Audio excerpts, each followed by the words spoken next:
하나님이 아브라함을 부르셨습니다. 그리고 약속하셨습니다. 너로 큰 민족을 이루고 네게 복을 주어 땅의 모든 족속이 너로 말미암아 그래서 너는 땅의 모든 족속을 복되게 할 것이다 라고 약속하셨습니다. 그런데 아브라함의 후손 이스라엘 백성이 역사적으로 볼 때 이 축복을 실제로 받을 때도 있었지만은 오히려 다른 족속으로 인해 노예되고 포로되고 소국되는 재앙을 계속 당합니다. 아니 왜 그렇습니까? 하나님의 말씀이 틀렸습니까? 분명히 너를 축복한 자는 복을 내리고 너를 저주한 자는 저주할 정도로 너는 복 있는 자로 세상 살릴 것이라 했는데 하나님께서 말씀하신 이 축복의 약속은 복음 속에서 주신 복이에요. 복음 속에서 아브라함을 축복하신 거거든요. 아브라함은 복음을 받고 복음의 언약을 믿은 자입니다.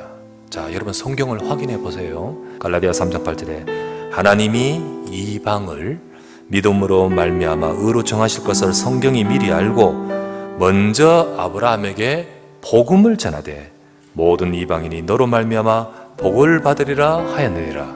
그런데 그 아브라함의 후손들은 복음을 잃어버려요. 이처럼 하나님의 백성이 복음을 놓치는 것은요 치명적인 것입니다. 여러분 왜 복음이 그렇게 중요합니까? 여러분 우리 집 문제가 그냥 문제가 아니에요. 여러분 우리 인생의 문제가 그냥 문제가 아니에요. 우리의 삶의 인생의 문제가 창세기 3장 문제예요. 모든 고통은 여기서 시작됩니다. 원래 하나님의 형상으로 창조된 우리가 하나님과 함께 해야 될 존재가 사탄 마귀에게 속아서 죄를 짓고 하나님을 떠나버리면서 사탄에게 잡혀버리고 지옥 상태에 잡혀버렸어요. 모든 고통은 여기서 시작된 거예요. 그런데 하나님은 사랑이시잖아요. 즉각적으로 구원의 약속을 주셨는데 그게 바로 창세기 3장 15절입니다. 내가 너로 여자와 원수가 되게 하고 여자의 후손도 네 후손과 원수가 되게 하리니 여자의 후손이 네 머리를 상하게 할 것이라 했죠. 우리의 삶에는요 문제가 이런 문제 저런 문제 많죠. 모든 답은 그리스도입니다.